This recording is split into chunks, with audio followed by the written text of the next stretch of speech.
Welcome, and welcome back. I haven't even come close to finishing with my retro mod pack bender, but given what happened with Big Dig, I think it's safe to say that I need some additional challenges in my life. As fun as it was to tear apart the fabric of the game engine because I was personally offended at the lack of non-lame sources of renewable emeralds, by episode 5 I was completely off the rails and cackling at the sky about mining space-time itself, which may or may not have concerned Ducky a bit. So, to that end, Blightfall! Without the blight, because I just couldn't help myself. For those of you who haven't played or heard of Blightfall, this is a mission-based mod pack. To make a long backstory very short, you and a crew of cripplingly incompetent NPCs have been tasked with manifest destinizing a brand new planet. They shipped you out umpteen billion years ago, and you recently arrived, only to find the entire landmass colonized with some sort of crossover between Dead Space Minecraft and the one-eyed, one-horned flying purple people eater called Blight, which is actually just a perfectly normal tainted land biome from Thaumcraft, but they don't know any better. Your job as the resident survival and colonization expert is to build up infrastructure to remove all of the blight using whatever options are at your disposal. Ores are very rare and generally are biome specific, so the intended method of progressing requires a ton of world exploration, teching up in a number of various ways, and automating renewable methods to make all of the things you need in bulk, which is great in principle, but that's too easy, so that's where my custom rules come in. All 2 of them. Rule 1, no cheating, duh. Looting or modifying the starting ship also counts as cheating for the purposes of this run because that's lame, but I do actually wonder if it's possible to complete a spawn room only run, though, so there might be some room for that later. Anyway, rule 2, at no point may I ever step into, extract resources from, kill mobs in, spawn mobs in, open containers, place blocks, break blocks, remove fluids, place fluids, or interact with, in any way, anything that is inside the tainted biome type. The only thing I can do to blighted land, indirectly, directly, or otherwise, is render it, because I have no choice there, and purify it, because duh. Once the land has been purified using any of the methods at my disposal, it can be then interacted with as normal. An important distinction here is that this applies to the tainted biome, not the taint-related stuff that spawns in it. So anything that's outside of the biome is fair game, as long as it didn't leave the tainted biome as a result of my interactions with it. I foresee absolutely no complications whatsoever coming about as a result of this clearly understandable and not at all complicated rule, but I will deal with them as they come up. The starting point of the game puts you on a ship floating over untainted ocean, so the good news is that my run is not immediately invalidated. The bad news is that I can't modify the ship because that would be lame, and there is no way of accessing the outside world, which means that for now I'm stuck with progressing the game the normal way. This is less of an inconvenience than you might think. Even though the ocean isn't tainted, the Blightfall map uses a custom world generator that does not allow ores or land or anything interesting at all to spawn outside of its borders, so accessing all of this wonderful untainted land would be of very limited use early on in the run. My first order of business is to select a drop location. There are many, with different advantages and disadvantages associated with them because of their placement relative to the different starting biomes and resource areas. I could, for example, choose Drop Point Alpha, a nice centralized point with lots of flat space and easy access to a bunch of valuable biomes. I could choose Drop Point Beta, a drop point with lots of villages and caves nearby for some early looting. I could then choose Drop Point Gamma, since it has easy access to valuable ores. Or I could choose Drop Point Omega, a wayward biodome that accidentally got launched into the bottom of the ocean in the middle of nowhere. This is supposed to be the hardest start, but during my routing I found that it had a number of weirdly unique advantages that I'm going to need to leverage later on, so on to Biodome Omega we go. And welcome to Biodome Omega. Let's take stock. Sand. Check. Water. Check. And that's about it, folks. In the center of the dome is a Thaumcraft silverwood tree, and although I don't have the tech to see it yet, there is a pure node in the center that is keeping the taint at bay. The rest of the tree is mostly just set piece dressing and can be freely broken down, but this isn't all I have access to in terms of resources. This pack, similar to GregTech New Horizons, has a questbook/role-playing system that rewards your progression towards goals with a reputation mechanic. Reputation can be spent to buy a bunch of useful stuff from the NPCs, higher levels of reputation unlock better purchase options, and going the way of the dodo or buying things lowers reputation score overall. In older versions, getting to 0 deleted the world, but that mechanic was removed, so really the motivating factor for not becoming dirt is that I get less goodies to play with. After more than a little bit of schmoozing with the NPCs to complete the easy starter quests, I net myself a bunch of bone meal, an oak sapling, and a healthy chunk of reputation, which I then immediately start converting into samples of various kinds of plants. Mob spawn eggs are usually a waste of reputation this early on, but I'm not going to be able to do any real exploration for basically ever, so for now I'm going to have to rely on luck to source most of the plant types I need to get started. I also get started with making Tinker's Construct stuff. This pack has a progression-limited system tied into which tools can break which kinds of materials, which is going to be a major thorn in my side for the foreseeable future. In short, all the good tools need a Tinker's Smeltery to make, and require raw ore from areas I don't have access to. A Tinker's Smeltery requires sand, gravel, and clay, and while I have the first in spades, and the second is no doubt buried underground in excessive quantities, clay isn't really a thing here, and it won't be a thing for quite a bit, but that's a problem for later. My final immediate issue is the lack of dirt. This pack has diminishing returns, which forces me to eat a variety of food in order to stay healthy and get nutrition from it. This requires me to farm large varieties of crops, and no dirt equals no farming, and I've already spent one of my 2 current available dirt blocks progressing the quest lines. Conveniently, there is a single solution to all of these problems, and that is digging out absolutely everything. The tree? It's gone, and most of the sand follows suit. Once I run out of tree and stop caring about sand, I can then turn my attention to stone. Don't mind the weird stone types, by the way, it's all cosmetic and can all be turned into the same boring old cobble we know and love. When doing this, I trip upon a very weak vein of dirt buried in the mineshaft this drop pod starts on, which, when combined with all the seed bags I've been burning my reputation on, enables me to start the world's lousiest farm. Raw cabbage. In a closed-in environment? I'm going to be an absolute delight to be around in a few days, but at the very least I won't starve to death, though I might wish otherwise. Later additions of turnips, asparagus, and random fruit and nut saplings sets me up not well, but not likely to immediately starve to death. I'm not going to be doing a whole lot of running around for reasons that should be immediately apparent, so I can make my hunger shanks last a whole lot longer than this pack expects me to, and that will help out a lot in the future.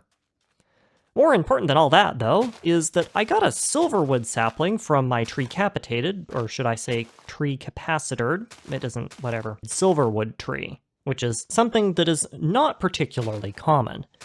Per the rules of this run, the only way I can expand my base of operations is to purify the tainted biome around me. This is made problematic by the fact that all the normal ways of purifying taint are inaccessible to me, leaving me with precisely one option of expanding at the moment, and that is silverwood forestry. Silverwood saplings, when grown into a tree, have a chance of spawning with nodes in their central trunk, and these nodes almost always spawn with a trait called Pure, which transforms surrounding terrain into a magical forest biome, eliminating all of the tainted biome in the process. This would be fantastic if it weren't for the fact that the ratio of sapling drops to leaves per tree is below 1, which means that I will, statistically speaking, run out of saplings if I try and farm trees with them. Add onto this the fact that nodes don't spawn all the time, the trees take forever to grow, and the purification process is agonizingly slow, and you can very quickly see why purifying much of anything with these trees is usually a waste of time. It's also the only option I've got right now, and if I'm going to reach my intended destination, which is that unblighted greatwood tree across the water, I'm gonna need a bunch of these things. That is going to be a problem for future Goose, though. In the meantime, let's see what sort of stuff this lovely stone pickaxe can mine. That may be, as they say in the business, a problem.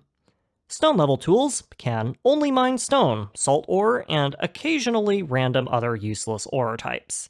Even coal is too much for my stone pickaxe at the moment. I foresee some serious difficulties arising as a result of this limitation.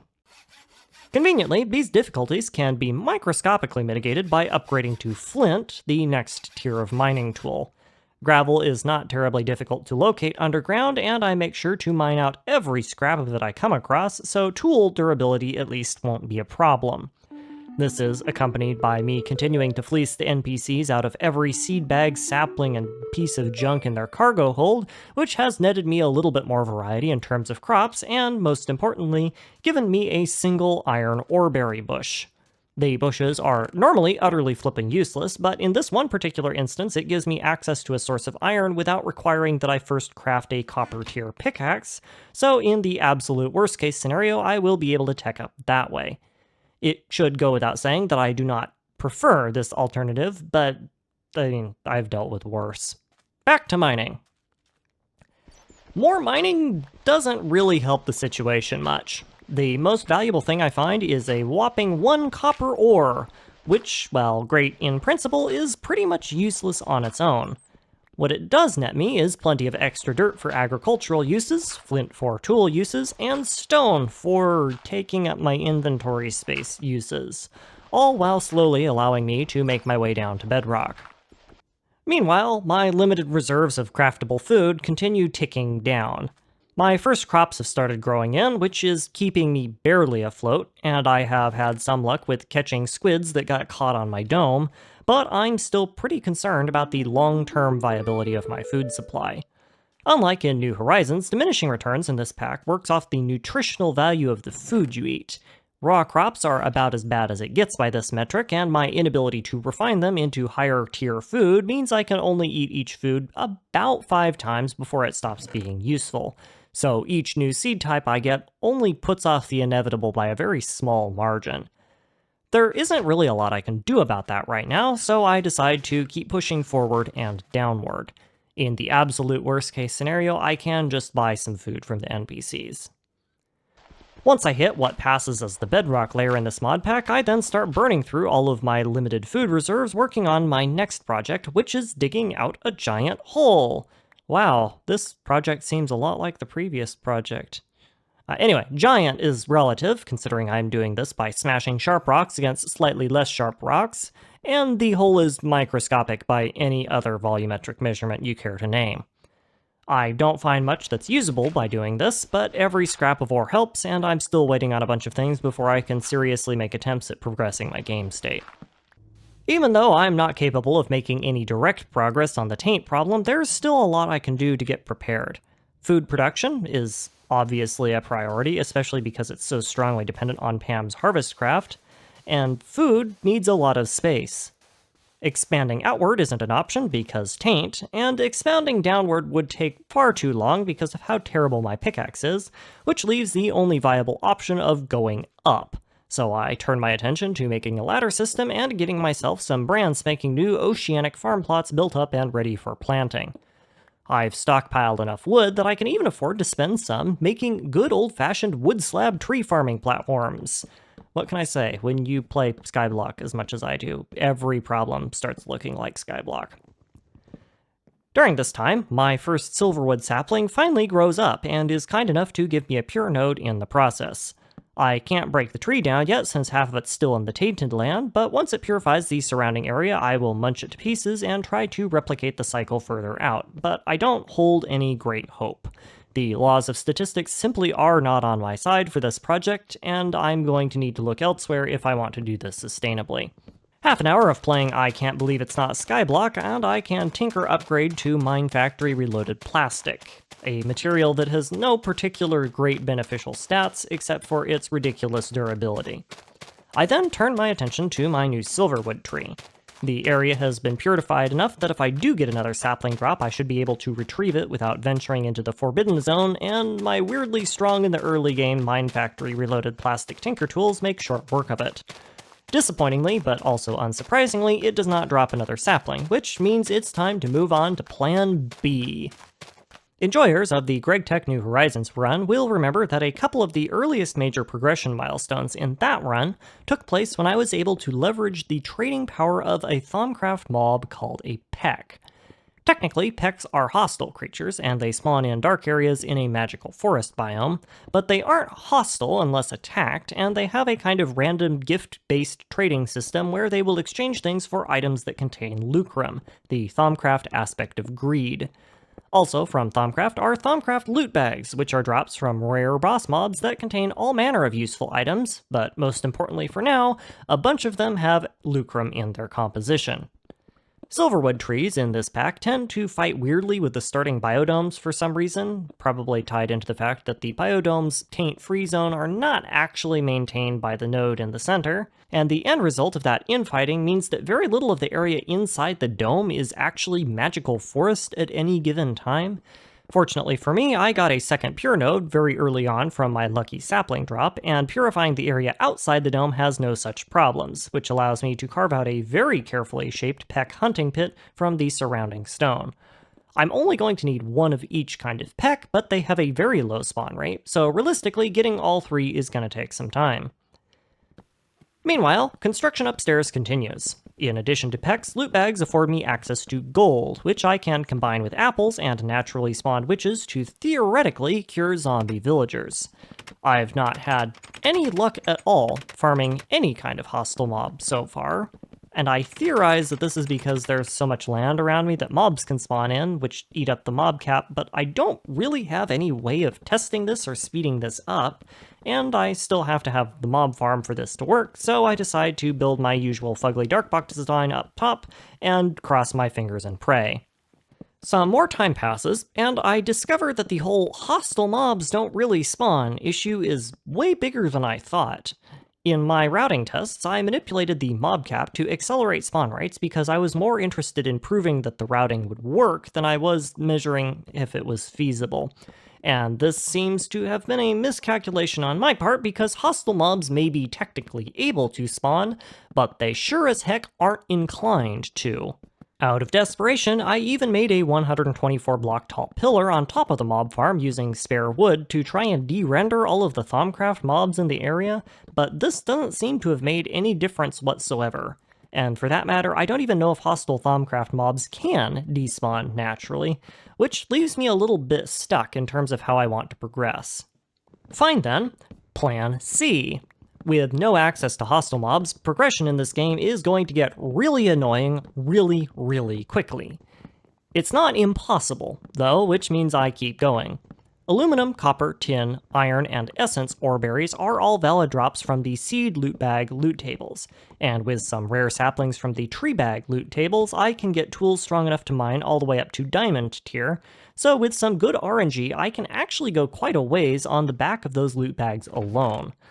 Additionally, mob loot bags give a single random spawn egg and are more heavily weighted towards farm animals, but they do contain in their pool all manner of hostile mobs, and villagers if I get absolutely desperate. The limiting factor here is the incredibly low drop chances of the things that I need, and my lack of reputation. To my complete and utter surprise, it seems that schmoozing your XO out of an entire starship's worth of biosamples tends to have a negative effect on that, and the lack of reputation would make it impossible for me to progress if it weren't for one key detail. And that detail is blatant bald-faced bribery. Apparently, space food is just as terrible in Minecraft as it is in real life, and the poor schmucks upstairs are so desperate for anything that isn't dehydrated space rations that they are willing to sell their souls for it. Or in this case, their really questionably well-stocked emergency reserves of loot bags. Every 7 Minecraft days, I can generate 9 reputation points for the low cost of 4 stacks of bread, which you would expect to translate to a random spawn egg or sapling pull every 2-ish Minecraft days. This expectation is incorrect because it turns out the quest book also has absolutely no idea how long a day is in Minecraft, and all of the repeatable quests renew way faster than the flavor text implies that they should. So this so-called 7-day quest actually renews somewhere in the neighborhood of 3, which decreases the pain produced by progressing this way from "I just stubbed my toe on a cactus" to merely agonizing. Lacking anywhere else to put it due to the non-existence of buckets on this planet, the expanded farms needed to produce this amount of bread get thrown down in the biodome and fed with water by bashing a hole in the ceiling of my nearly uninhabitable living quarters. It does the job, though from the perspective of the NPCs, I have thus far done nothing except steal everything that isn't nailed down and vandalize their terraforming equipment, so they are no doubt wondering what Command was thinking by hiring me on as their survival expert. That's fine, though.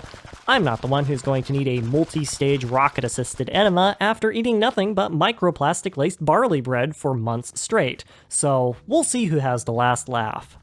In the substantial amount of downtime that exists between my bouts of loot box binging, I start extracting every resource I can get my hands on from my local area. And I do mean every resource, to the point that my first step is digging out all of the sand that I can locate, because it's the easiest thing to get rid of.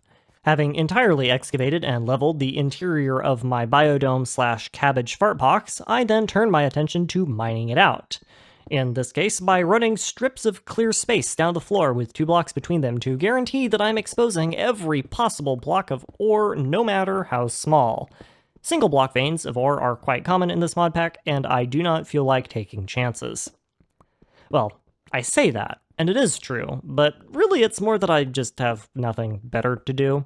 Bread farming isn't exactly the most time-intensive of processes, and while I could just pause the game and let the questbook cool down that way, that seems a bit lame.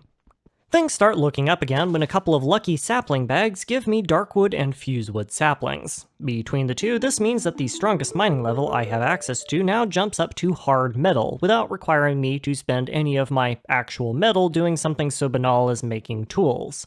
On its own, this isn't particularly useful, other than possibly as a convenient way to help self-terminate, but the upgrades do allow me to mine out all of the ores that can spawn in underneath my biodome, which is, I'm hoping at least, a way of progressing that isn't reliant on praying for lucky villager spawn eggs. Once I finally get a bloodwood sapling, I'll have access to a decent tool material with diamond tier hardness, but for now it's not a priority. I haven't seen a single non-Thaumcraft hostile mob since I started this playthrough, by the way, which leads me to strongly believe that the spawn cap is being gobbled up by the purple people, and that continues to present a massive logistical difficulty to forward progression. There is nothing for it but to continue cementing my crew's intestines and crossing my fingers though, so carry on. The ability to mine and smelt iron ore at scale unlocks a couple more quest lines related to Thaumcraft progression, but they very quickly stall out due to the complete and utter lack of any way to make paper. From what I can see of my surrounding landscape, this isn't going to change very soon either. There's no sugarcane in sight, and the other tech-based ways of making paper require power production, which is functionally non-existent and remains so for quite a bit. If nothing else, it's free reputation to feed into the spawn egg gristmill though, so I can't complain. Eventually, my strategy of bash my head against the problem until the problem suffers crippling brain damage bears fruit, this time in the form of me discovering lead ore. This discovery unlocks a couple of quest chains that, as a side benefit, give me the option of purchasing sugarcane. Wow, that problem solved itself fast. And, more importantly, a full leadstone energy cell full of power from the quest book. Yeah, those problems really lasted a long time, didn't they, Goose? Unfortunately, despite the energy cell being supposedly reserved for my use, in order to encourage the supply master to remove the shaft of calcified starch from its rear end and give it to me, I need to feed the crew another 32 stacks of bread first. This further convinces me that whoever did mission planning for these extraterrestrial voyages was a complete blithering idiot.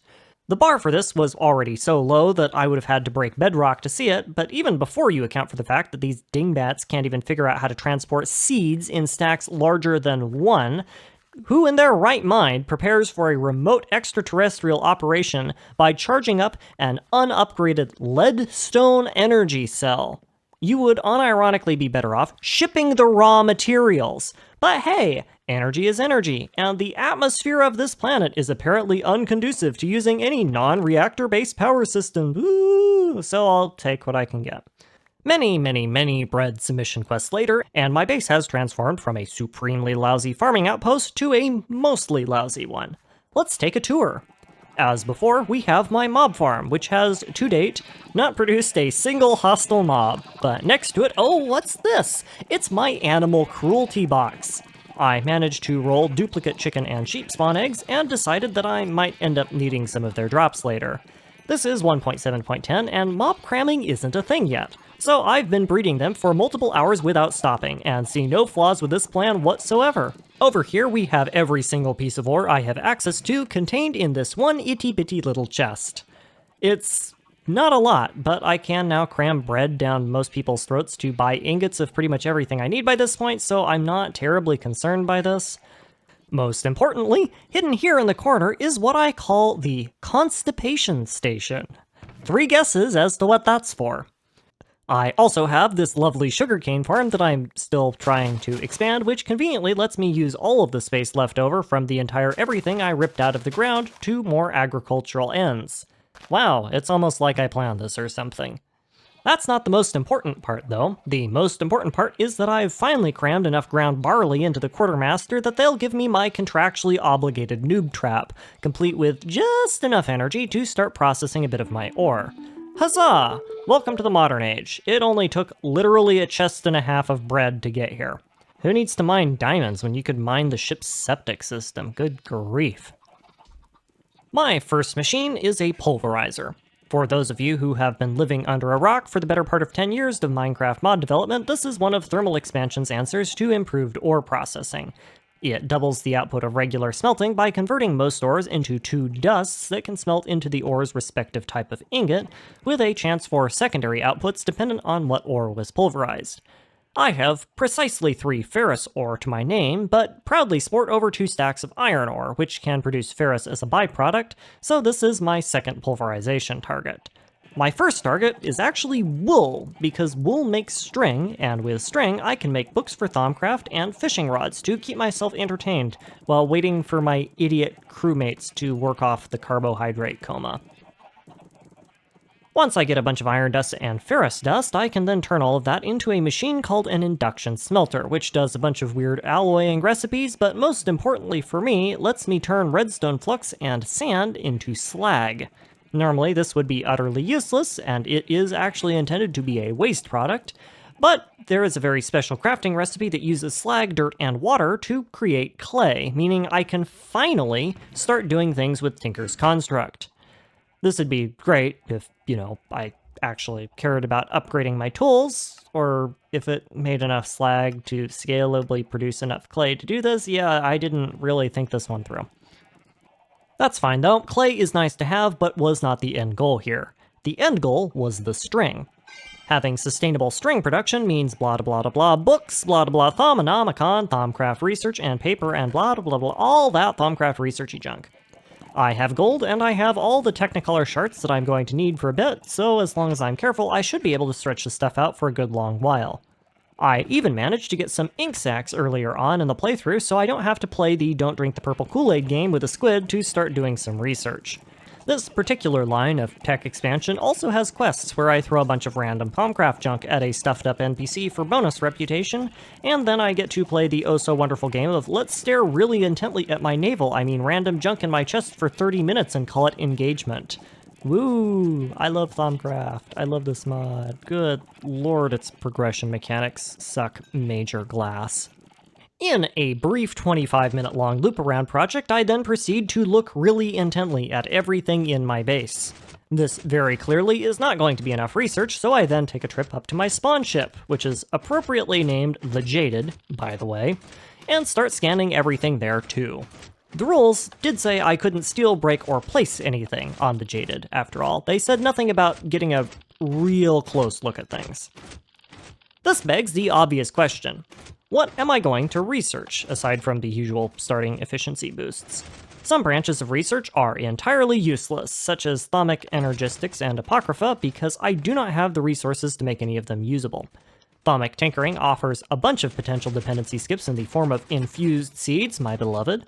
And yes, they are as janky as ever, but those have prerequisites to crafting that I have to research first. Automagy is useless, and Golomancy is too expensive, which leaves Thaumaturgy and Alchemy as the only realistic paths of progression. Both offer numerous useful techs, but Thaumaturgy focuses on one, upgrades, which requires great wood logs, which... yeah, we're working on that. So it's Alchemy for me.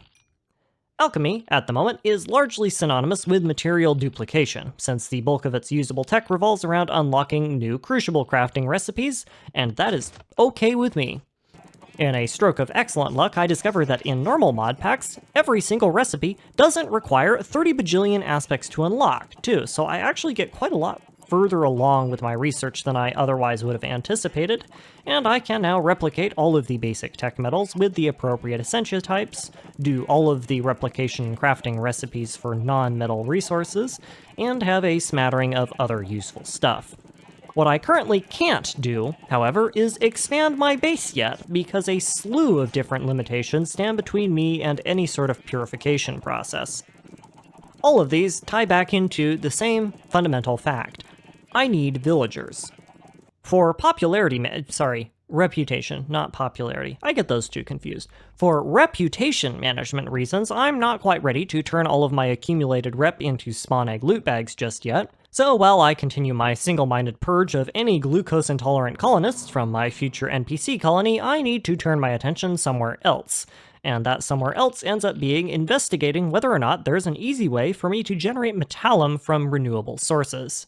I was fortunate enough to stumble across some lava during my boredom-induced excavation operation, and if memory serves, one of the Pam's Harvestcraft foods has a concerning amount of raw metallum in it.